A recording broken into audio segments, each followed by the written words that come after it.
So when he says he'd take Greenland by force, you're not buying that. It's again a negotiating tactic. Well, I can't see American troops facing off against Danes and Germans. That ain't going to happen. Yeah, So I think right. they'll find a way around it. And there's some models, like, for example, in the Pacific, in Palau, where I was there in 2015 or 16, they have what's called a compact of free association with the US. They use the US dollar, and they're essentially independent, but they kind of outsource their security to the United States. So Yeah. that might be a model, where they find a way to go. So you mentioned Canada a little earlier, Andrew. Mark Carney, he's bending the knee, so to speak, to Xi Jinping. What do you make of that?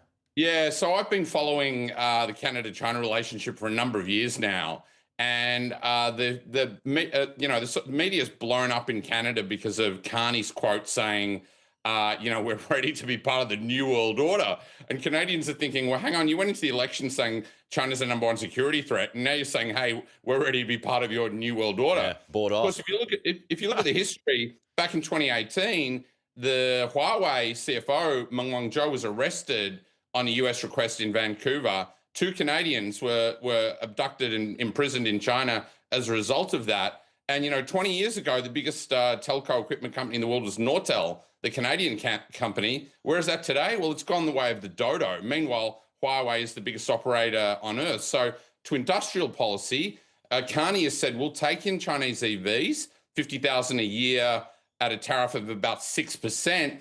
He didn't even consult Doug Ford, the Premier of Ontario, Canada's big car-making province, and he's furious. So, there's this, I think there's this, at the moment, we've got the UK, Canada, and Australia are kind of struggling a little bit to deal with China. In the UK last weekend, we saw mass protests against the proposed mega embassy, which is 10 times the footprint of the current one. And so there's questions there as well. Well, you mention us, so let's close out with this now, because Beijing's ambassador here, he's warned us to prepare for a reunified China. So, I mean, I suppose that says to me Taiwan. What do you think? And I'm curious as to know whether you feel a PRC move on Taiwan is now unstoppable.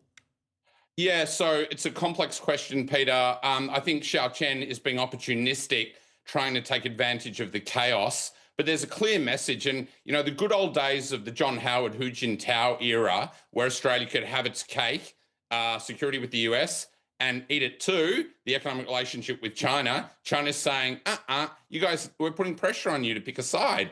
And of course, we've seen recently with Japan and in recent years with Australia after COVID, China puts a price on our behavior now with sanctions and things like that. So once again, we're being threatened by Xiao Qian, who says, the so-called reunification is unstoppable. It's not unstoppable. And at the end of last year, we had this military aid package of 1.1 billion US dollars approved by Trump for Taiwan. That is the most significant military aid package that the US has given since one to West Germany in the Cold War.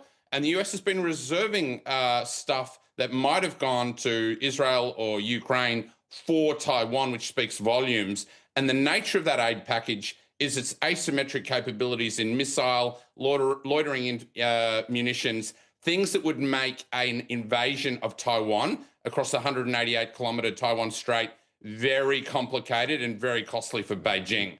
But, the Chinese economy is not doing great other than exports. The property market has huge debts.